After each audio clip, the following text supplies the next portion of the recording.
السلام عليكم مشاهدينا بوابة أخبار اليوم. النهاردة من قرية البياهة.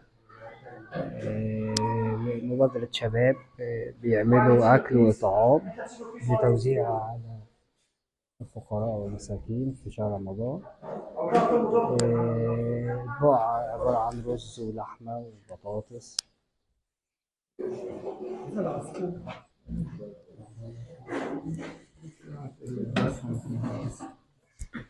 اسمك ايه؟ أنا هشام. بتعملوا ايه يا هشام؟ حضرتك إحنا بنعمل وجبات خيرية، عمل تطوعي هنا من شباب البلد، قالوا عشان رمضان وكده. بتعملوا كم وجبة تقريبا؟ تقريبا يعني 200 250 على حسب، إحنا لسه بادئين لحد ما نفهم الدنيا. تمام. علشان كل موسم غير التاني، مع الأسعار بتغلى الدنيا بتزيد، فإحنا بنبدأ بحاجة كده تجريبية لحد ما بحيث يكون عندنا الميزانية تكفينا الشهر كله. طب الطبق عندكم بيتكون من ايه؟ الطبق من عندنا بيكون رز والبطاطس ولحمة، صنع عصفور وعيش وتمر كده. بتكفوا أهل القرية بس ولا بنوزع كمان بره؟ لا، احنا بنغطي هنا اللي نقدر عليه وبنطلع بره برضه تاني. يعني لو فاضي نطلع بره القرية بتاعتنا. اه تمام. ظرف طيب. حضرتك طيب.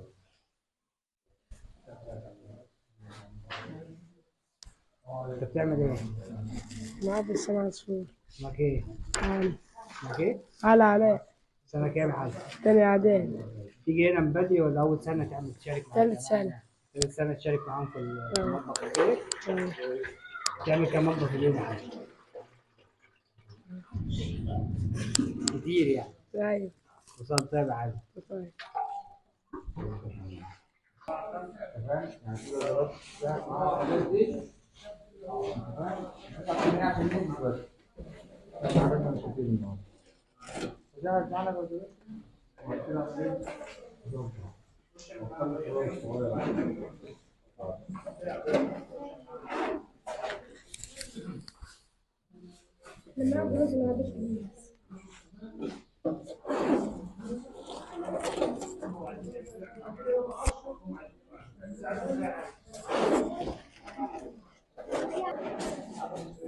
السلام عليكم مشاهدينا بوابة أخبار اليوم. النهاردة معاكم من مطبخ الخير في البيهو.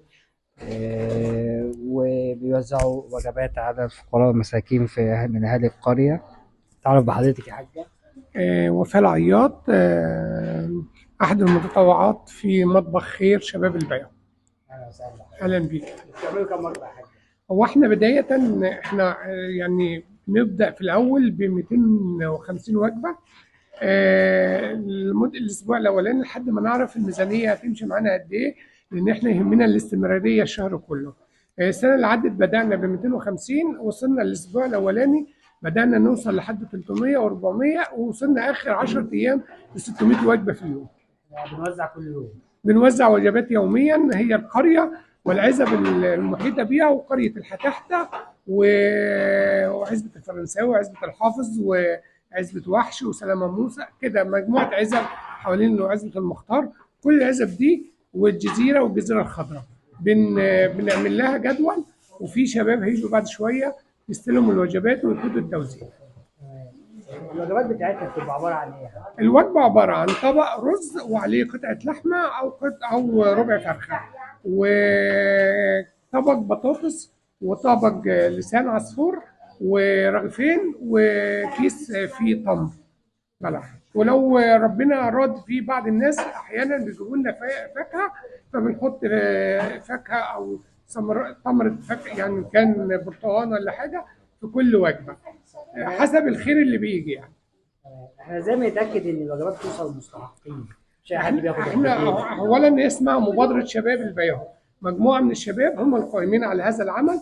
قبل رمضان بشهر بنبتدي نشتغل، بنعمل حاجه اسمها تنقيه الجداول، والتنقيه دي بتبدا بمجموعه من 10 شباب بيلفوا البلد والعزب المحيطه يعرفوا. معانا كشوفات من السنه اللي فاتت، في ناس حالتها الماديه ارتاحت فبنشيلها وبنحط، في ناس حصلت لها ظروف ارمله جديده بنحطهم في الكشوفات.